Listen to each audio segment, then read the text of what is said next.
espacio. Mis reflexiones no tienen carácter absoluto para nada, por supuesto, más aún en un tema de educación. Solo pretendo compartir reflexiones a partir de una sistematización y experiencia, y en este caso tiene que ver con la propuesta relacionada a lo que es el aprendizaje personalizado. Así que, como acostumbro, usualmente lo primero que les quiero proponer, por favor, es conocer un poco rápidamente de parte de ustedes qué paradigmas y creencias tienen, han construido o utilizan en relación al concepto del aprendizaje personalizado. Para esto, por favor, quisiera que compartan conmigo. Ahí van a encontrar, he compartido en el chat, por favor, el apoyo, un aplicativo y un código que ustedes van a utilizar, y ahí van a responder mi solicitud en relación a creencias y paradigmas que ustedes tienen. He alcanzado, repito, un aplicativo y un código. Entonces, lo que deberíamos observar, un momento por favor, es la siguiente pantalla.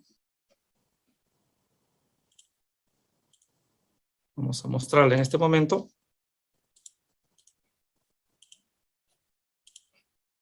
Ustedes deberían ver conmigo esta pantalla. Acá observan, en esta parte de acá, acá hay un código. Acá en esta parte, por favor, registran el código y le ponen Go para comenzar. A ver si de repente me están siguiendo. Repito, he enviado un enlace con un código. Registran el código acá y le dan Go para poder anotar sus respuestas a mi consulta. Perfecto, profesor. El link ya se encuentra dispuesto con el código en la plataforma de YouTube. Recordemos que hay un retraso de más o menos unos 15 segundos para que las personas puedan empezar la actividad. Ok.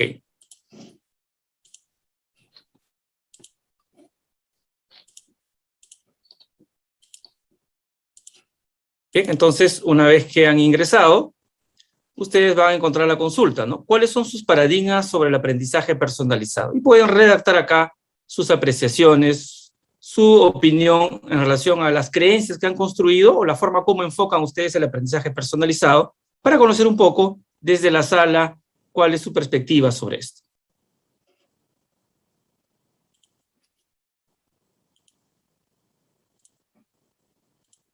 Esperaremos un minuto, un poco de tiempo, a ver. Muy bien, algunas personas ya están participando. Voy a compartir ya algunas opiniones.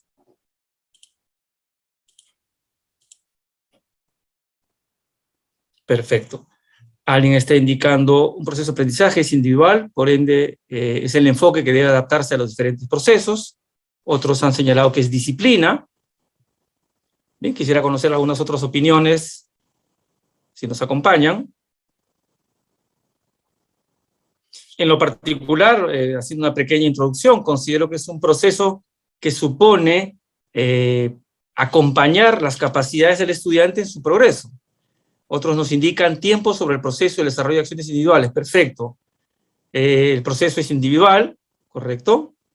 Relaciones de docente-alumnos, muy rápidamente se están conectando. Es especializado. Muy bien. Atiende necesidades específicas de las personas según sus capacidades.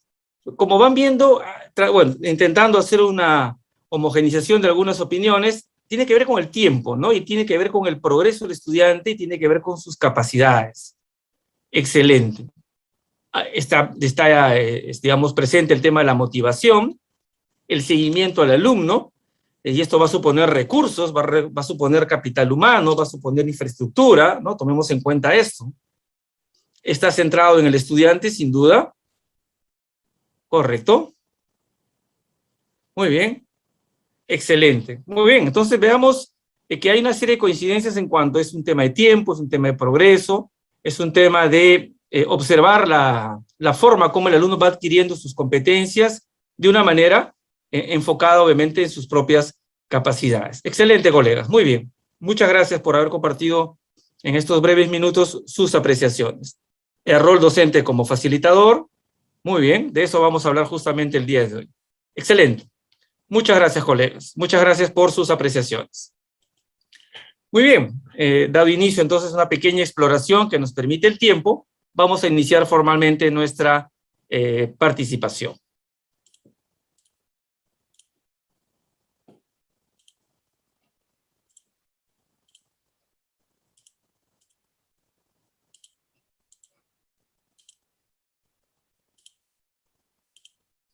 Bien, entonces, nuestra agenda es un futuro de aprendizaje personalizado. En los últimos 20 años, prácticamente en el siguiente siglo que iniciamos, la tecnología ha reorganizado no solamente la educación, colegas, ha reorganizado la forma en que vivimos, nos comunicamos y por ende aprendemos. Y esto es relevante porque sin duda las necesidades de aprendizaje, las teorías que describen principios y procesos para esto, siempre tienen que reflejar los ambientes sociales subyacentes. Y acá adelanto una primera hipótesis. Seguramente más de uno de ustedes se ha apropiado de teorías de aprendizaje, desde Vygotsky, desde Piaget u otras, el conectivismo, por ejemplo, con George Siemens, que habla obviamente de cómo se traslada el conocimiento a la red, a las comunidades y al Internet. Y por lo tanto, lo que hay que entender cuando uno trata de apropiarse, digamos, de estas teorías de aprendizaje, fue que estas se desarrollaron en un contexto social específico, entendiendo que la educación es un acto social per se, ¿verdad? Donde interactuamos con personas, con objetos, con contenidos. De manera que una primera reflexión para contextualizar este aprendizaje personalizado en este momento, donde las tecnologías de información preferentemente influyen en nuestro proceso educativo, causan un gran impacto, es entender que este es un proceso que traslada el impacto a la sociedad, traslada todas nuestras vivencias, traslada nuestras comunicaciones y obviamente el aprendizaje. Lo que es particular, lo que sí es particular, si hacemos una revisión del ingreso de la tecnología a nuestras vidas, a nuestra forma de, digamos, tener nuestra propia actividad ciudadana en nuestros respectivos países, es que este es un proceso que, a diferencia de otras experiencias en otros países, ha culminado en la educación, pero que de alguna manera estuvo separada, es decir, la vivíamos desde el punto de vista como ciudadanos, digamos, en nuestras diferentes experiencias, pero no la habíamos incorporado a la educación. Es recientemente, yo diría, en los últimos 5 años o 4 años, donde comenzamos a apreciar el impacto y el uso importante de la tecnología en nuestra actividad educativa. Claro, y por supuesto la pandemia ha acelerado de una manera a veces hasta dramática, por lo que significa las dificultades en infraestructura y en hardware y en software en nuestras instituciones, este proceso que nos ha llevado a abrazar, digamos, con intensidad el impacto de estas tecnologías. Y por lo tanto, importante entender que si no concebimos que esto es una situación que no solamente está en el aula, en la institución, y que esté integrada en todo nuestro quehacer, podría generar dificultades luego cuando intentemos crear proyectos que sean de integración. El conductivismo, el cognitivismo y el constructivismo fueron las 3 grandes teorías de aprendizaje que provienen del siglo pasado, ¿correcto? Y que son las más utilizadas en la creación de ambientes instruccionales. Sin embargo, ninguna de estas fueron desarrolladas en una época en que el aprendizaje no había sido impactado por la tecnología. Esto nos plantea Siemens el 2004, cuando lanza su propuesta del conectivismo, como teoría de aprendizaje seguramente discutible. Hay colegas que ponen en discusión del punto de vista de la teoría del aprendizaje si esta nueva propuesta constituye realmente una más, pero en todo caso sí es real. En lo particular considero que es acertado mencionar que las 3 principales teorías del aprendizaje que utilizamos en la construcción del conocimiento no tuvieron como contexto el uso intenso de la tecnología. Lo cual no significa, por supuesto, que estemos pensando que estas ahora no son útiles o que estas no siguen construyendo procesos de aprendizaje. Sin duda lo siguen haciendo. Lo que tendríamos que reflexionar, lo que tendríamos que pensar es de qué manera son pensadas ahora estas teorías del aprendizaje en relación a la tecnología. ¿Y a qué es importante concebir algo? Probablemente la mayor dificultad que estamos viviendo en nuestras instituciones respecto a la apropiación de la tecnología sea esta suerte de contradicción en pensar si la tecnología va adelante del proceso de la construcción del aprendizaje o es integrador. En lo particular considero que es integrador, pero donde la prioridad del proceso está llevado por lo que nos interesa conocer desde el punto de vista del currículo, desde el punto de vista del propósito, del contenido, de la competencia, de la parte didáctica y del sistema de evaluación que usamos para evidenciar el aprendizaje. Quizás la confusión que nos ha generado la pandemia en esta aceleración de traslado inmediato al ambiente virtual es que hayamos trasladado equivocadamente estas construcciones que hacíamos de manera presencial a través de poner por delante el uso de la tecnología. Lo que demuestra la parte experimental, las investigaciones y las evidencias es que en la integración está el éxito de poder entender que la teoría del conocimiento, la teoría del aprendizaje, hace uso pertinente de la tecnología, preferentemente las tecnologías de información y comunicación, para darle éxito al proceso de la construcción del conocimiento y del aprendizaje de los estudiantes. Entonces, no es realmente un tema contradictorio el hecho de que se hayan construido las tres grandes teorías del conocimiento en el siglo pasado en un contexto que no correspondía al contexto tecnológico ahora, sino que más bien el reto es reflexionar en cómo integramos la tecnología y la podemos utilizar de una manera, digamos, muy eficaz y muy eficiente en las labores que realizamos en nuestras instituciones. Acá me he permitido, por supuesto esto es debatible, me he permitido justamente hacer un resumen entre la propiedad de las tres grandes teorías las tres grandes teorías del aprendizaje, ¿correcto? Y en relación a una cuarta que nos propone Siemens, que es el conectivismo, ¿no? Que es la que ya menciona y trata de considerar estas teorías, pero con el uso intenso de la tecnología. Así ustedes pueden ver, por ejemplo, ¿no? En este caso, fíjense, cuando hablamos de factores influyentes, en el caso del conductismo, era la naturaleza del premio, castigo o estímulo. Cuando hablamos del cognitivismo, es el esquema existente, las experiencias previas. Cuando hablamos del constructivismo, hablamos del compromiso, participación social y cultural. Pero el conectivismo de Siemens nos dice que es la diversidad de la red el factor influyente. Por supuesto, repito, esto está en una reflexión, no es una propuesta absoluta que estamos planteando. ¿Cómo juega el rol de la memoria? Y esto es importante porque recuerden que nuestros alumnos están conectados a sistemas computacionales que obviamente almacenan información y procesan información de una manera superior, muy superior a lo que el ser humano podría hacer. El conductismo nos plantea que la memoria es la consecuencia de experiencias repetidas. El cognitivismo, la codificación, almacenamiento y recuperación. El constructivismo, el conocimiento previo remezclado con el contexto actual. Y el conectivismo nos dice que son modelos adaptativos, representativos del estado actual existente en redes. ¿Cómo ocurre la transferencia? Esto es fundamental. Estímulo-respuesta. Duplicación del constructo del conocimiento del conocedor. Por socialización. Conectado, agregado nodos. Esto tiene que ver con la construcción de comunidades de aprendizaje. Tipos de aprendizaje que mejor explica.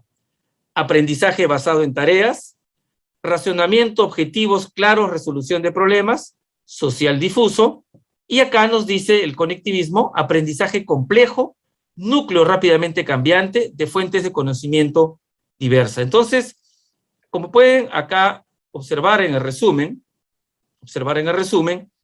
se ha trasladado toda la experiencia de las teorías del aprendizaje, pero hay un enfoque donde lo novedoso, de mi punto de vista, es una situación que no estaba planteada antes. Es decir, el conocimiento, la construcción del conocimiento sale del ser humano y se traslada a la red.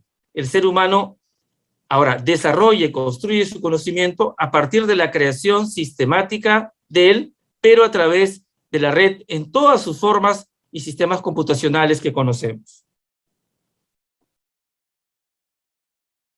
Perdón, un momentito.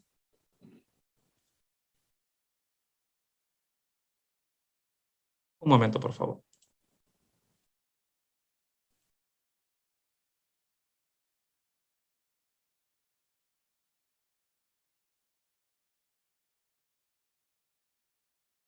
Bien. Continuamos entonces.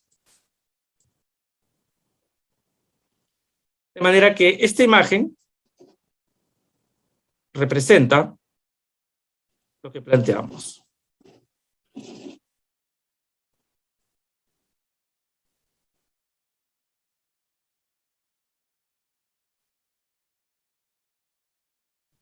esta imagen de acá. Las personas saben y la red sabe. No podemos concebir en la actualidad un proceso de construcción de un aprendizaje, que vamos a ver cómo se traslada a través de la tecnología a un aprendizaje personalizado, si es que no está construido desde la red, dentro de la red, como una construcción sistemática que ahora los estudiantes pueden hacer de manera autónoma, y esto va a reforzar a futuro, obviamente, su capacidad para poder tener un aprendizaje personalizado. Muy bien, ahora vamos a focalizar nuestro interés en precisar nuestra idea inicial del aprendizaje personalizado. Es un proceso que adapta el aprendizaje al estudiante de acuerdo a necesidades, habilidades e intereses. Es una idea intuitiva. Digamos, esto explica claramente, como un poco exploramos al inicio de la sesión, que justamente de lo que se trata es progresar con el alumno, pero no en relación a toda la muestra, a todo el aula, sino en relación a sus propios intereses, capacidades y expectativas en relación a lo que él debe ir progresando en su aprendizaje. Variedad de aprendizaje que prepara al estudiante en su desarrollo de su aprendizaje autónomo. Justamente las posibilidades de crear un aprendizaje autónomo están basadas en la capacidad que tenemos ahora de construir un conocimiento en aula con él, proponiendo condiciones para que una de las principales habilidades que deba adquirir es aprender de forma autónoma. Necesita un rol integral del docente, diseñado y gestionado en entornos de aprendizaje. Pero acá lo importante, y algunas personas mencionaron esto al inicio de la sesión cuando compartí la consulta, era que este nuevo rol del docente, hay una exposición en la tarde que va a profundizar sobre esto, está en el perfil de un profesor que está orientado de manera experta. Es decir, nuestro nuevo rol de guía de orientación al estudiante que puede construir conocimiento con nosotros, fuera de nosotros, a través de la red, se basa fundamentalmente que el alumno sienta que esta orientación es de una persona experta. Experta en el sentido del dominio de la materia, experta en el sentido de la capacidad del docente de reconocer afectividades, emociones, intereses, y que tenga la suficiente autoridad de parte del docente para que el alumno acepte esta orientación de una manera tal que le permita construir también su conocimiento y su propio aprendizaje. Estamos hablando entonces de que necesitamos información del estudiante para entender el proceso del aprendizaje personalizado. Debemos establecer una ruta de aprendizaje, obviamente, que esté orientada a sus propias capacidades, establecer una estrategia de progreso del estudiante.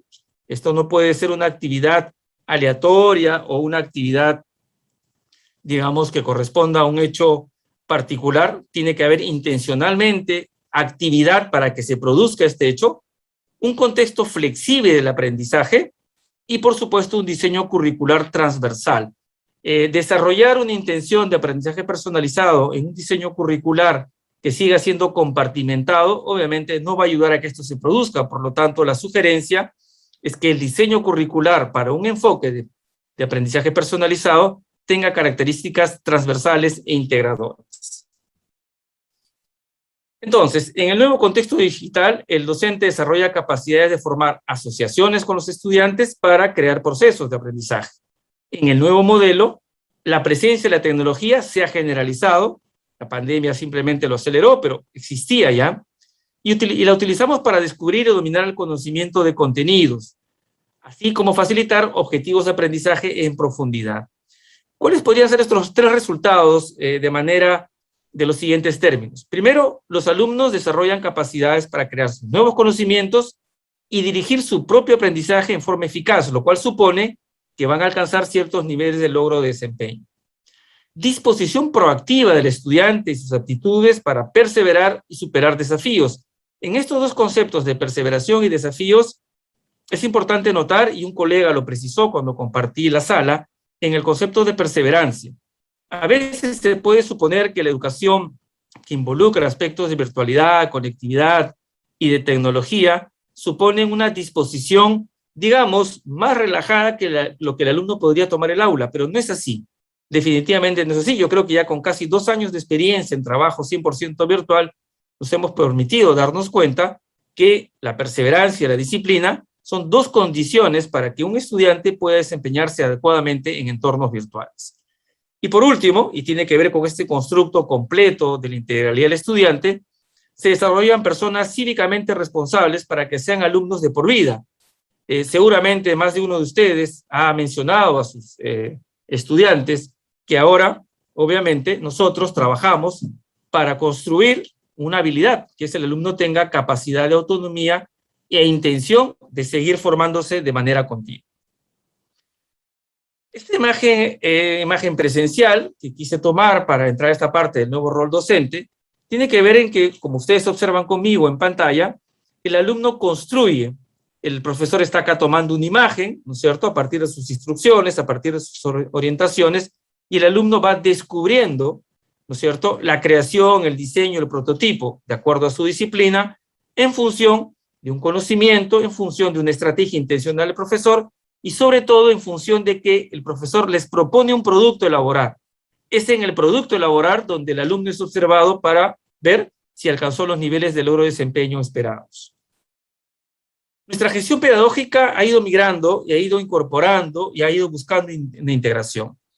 Podemos haber partido de que asumir de que todo seguía más o menos igual, se siguen usando las mismas estrategias de enseñanza, o se han adquirido tecnologías, pero siempre bajo un concepto todavía, digamos, bastante reservado, o se ha ido a adquirir tecnología y el rol docente evidentemente cambia, y como dijimos, es un facilitador, es un mediador, pero tiene que ser muy competente, recordamos, en este rol nuevo de guía y de facilitador.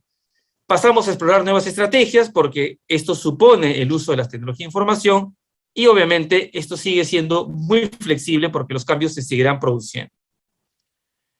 Yo diría que debería que centrar en este nuevo rol docente su capacidad para construir un aprendizaje colaborativo, definiendo metas y objetivos claras, formando equipos, formando intencionalmente construcciones multidisciplinarias, interdisciplinarias, creando sistemas de comunicación con mucho respeto, porque ahora con la actividad que se produce en la red hay que asegurarnos que los alumnos puedan participar en esto bajo principios y condiciones de respeto a la opinión de los demás.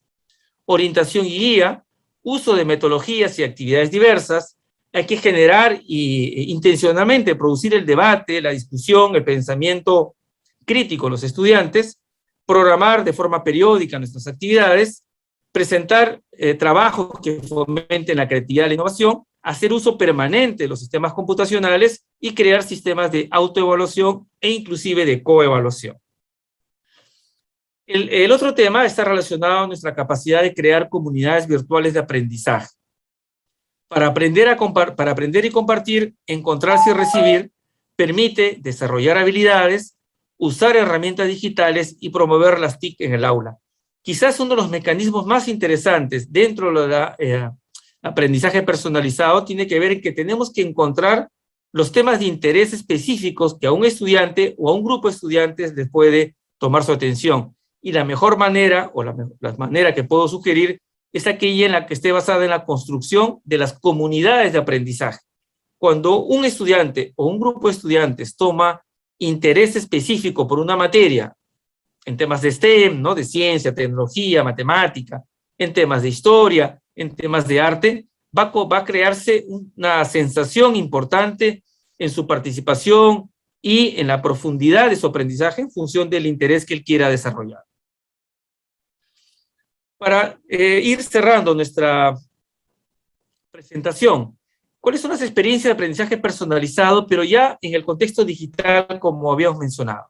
Fíjense ustedes, el aprendizaje es una actividad humana, es un acto social que se basa en interacciones humanas, entre humanos, humanos con contenido, ¿no?, cuando vamos hacia la parte de los fundamentos, o humano con objetos. Y acá la parte computacional, como se ve en la imagen, juega un rol importante, ¿no? Cuando uno ve realidad virtual, cuando ve uno realidad aumentada que se utiliza en la educación, estamos fijando el interés de interacción entre humano y objetos. Si ustedes ven la imagen de la derecha, sin embargo, esta colega en educación inicial está tomando nota, observando comportamientos intencionales, produciendo estímulos para observar si estos pequeños están alcanzando, digamos, las competencias adecuadas en su nivel de aprendizaje.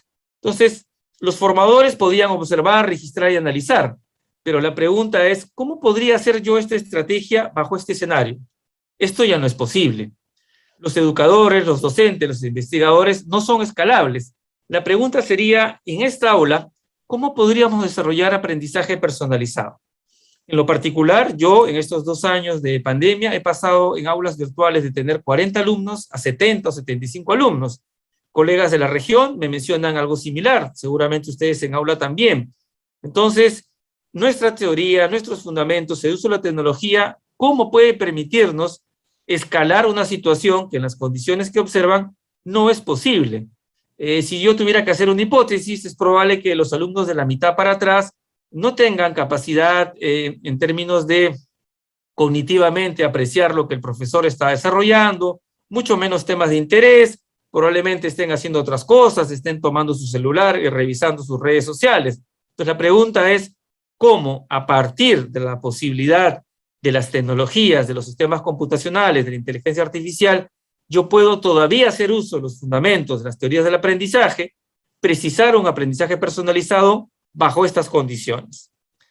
Y entonces decimos que ahora podemos darnos cuenta que nuestro estudiante, nuestro alumno, como hemos fundamentado, está conectado a una red, de manera que puede sostener productos audiovisuales a través de diferentes utilitarios en la red. Está conectado a una red. Esta es nuestra realidad y por lo tanto vamos a aprovechar este contexto tecnológico para producir situaciones de aprendizajes personalizados. Por ejemplo, si damos utilidad a los niveles de la analítica, el aprendizaje, yo puedo crear 4 situaciones explorando las situaciones de aprendizaje de nuestro alumno. Me puedo preguntar de manera descriptiva qué es lo que ha pasado, me puedo preguntar por qué ha sucedido esto de manera presente, ya de manera diagnóstica, o me puedo permitir usar estas herramientas para hacer predictibilidad y preguntarme qué es lo que va a pasar. Y de una manera ya más avanzada, puedo yo decir cómo puedo hacer para que esto suceda, es decir, para que el alumno pueda progresar en los niveles de logro de desempeño esperados. Ahora, yo puedo además dividir esta analítica de su aprendizaje en 3 condiciones.